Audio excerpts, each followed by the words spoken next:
So there are several special kinds of graphs that you're going to need to be aware of as we go along here. The first one is what we call a simple graph, and that's just a graph that has no loops or parallel edges. All right, so the one on the left here, we saw both of these in a previous lecture.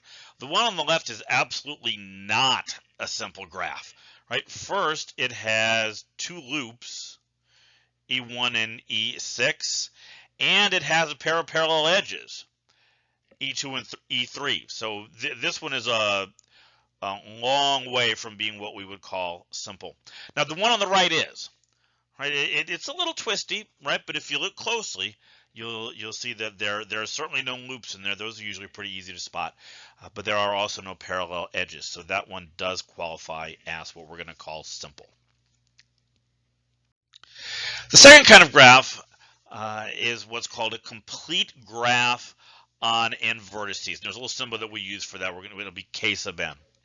Okay, so let's look at what these look like, right? A complete graph is one where every vertex is connected to every other vertex. Right, so kind of the simplest one, K3, is just a triangle. Not very interesting yet. K4, the 4 tells me we have to have 4 vertices, and we're going to connect every one to every other one. It's kind of a maximal. It's the maximal simple graph. So it has the most number of edges we can cram in here without adding a loop or a parallel edge. So let me try one more here. If we do this with a pentagonal shape, K5, I'm going to start by just going around the outside and then connect all the inside ones. All right, so it's going to be like this. All right, that would be K5. The last special graph we're going to talk about is this idea of a complete bipartite graph on m comma n vertices. Okay, I know that's a mouthful, right? And the definition is also a mouthful. Let's work through the parts here, right? And we'll see if we can't draw one, and I think that'll help you to better understand what these look like.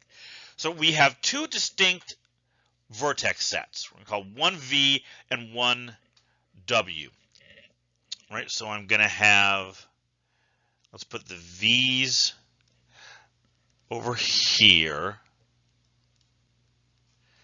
And I just picked 4 just to illustrate. Right, and I'll put the W's over here. And you notice they do not have to be the same size. Right, it's okay for them to be different. So now it has to satisfy these 3 properties. Right, so let's see if we can't sketch this in here. There is an edge from every V vertex to every W vertex. So this is going to be what 12 of them all together here. So I have to connect V1 to everything. I have to connect V2 to everything.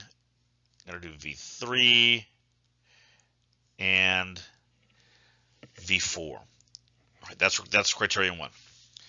Second, there is no edge from any V vertex to another V vertex. So I can't draw edges over here, for example. And that's good, because I didn't. So we're still good. Also, there is no edge from a W vertex to another W vertex. So I couldn't draw anything over here either. And that's also good because I didn't. All right, so this graph here meets all of the requirements. So what would I call this? This is K4, 3. It's a complete bipartite graph on 4, 3 vertices, from a set with 4 to a set with 3. Okay, what's next? One more set of definitions. Or one more set of definitions, and we'll be ready to start talking about properties and kind of analyzing graphs. And these next ones are kind of important. We're going to talk about what's called the degree of a graph. And in a sense, a degree is going to give us one way to measure both the size of a graph and the size of a vertex within a graph.